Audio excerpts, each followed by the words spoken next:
legend lives on from the Chippewa on down, from the big lake they call Gitchagumi. The lake, it is said, never gives up her dead when the skies of November turn gloomy. With a load of iron ore 26,000 tons more than the Edmund Fitzgerald weighed empty. The good ship and crew was a bone to be chewed when the gales of November came early.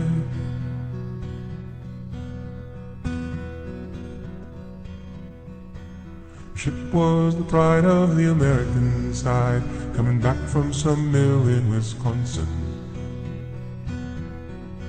As the big freighters go, it was bigger than most, with a crew and good captain well seasoned.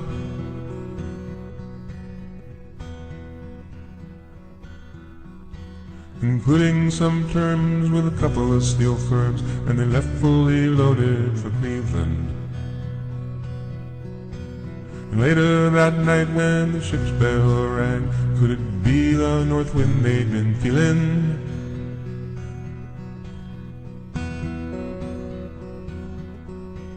The wind in the wires made a tattletale sound, and a wave broke over the railing.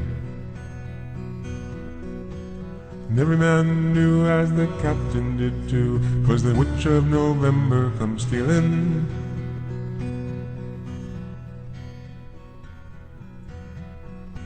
The dawn came late and the breakfast had to wait when the gales of November came slashing.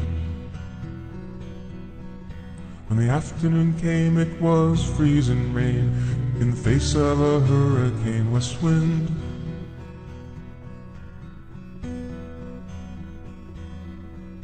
When the supper time came, the old cook came on deck saying, "Fellas, it's too rough to feed ya."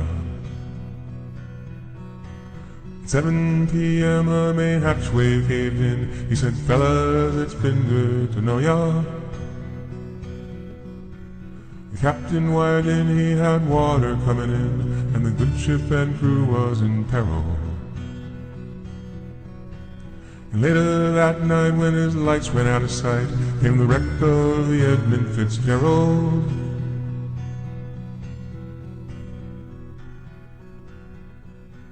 Does anyone know where the love of God goes when the waves turn minutes to hours? Searchers all say they'd have made Whitefish Bay if they put 50 more miles behind her.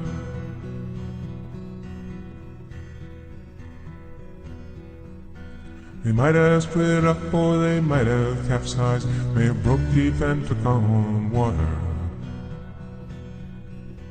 And all that remains is the faces and names of the waves and the sons and the daughters.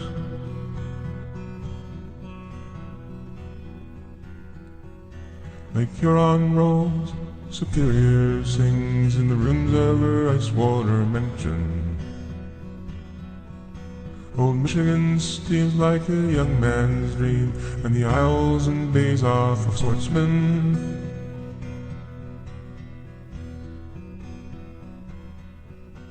And farther below, Lake Ontario takes in what Lake Erie can send her. And the iron boats go, as the mariners all know, when the gales of November remembered.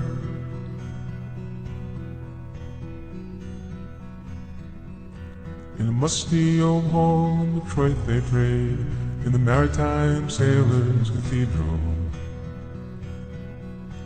The church bell chimed till it rang 29 times for each man on the Edmund Fitzgerald.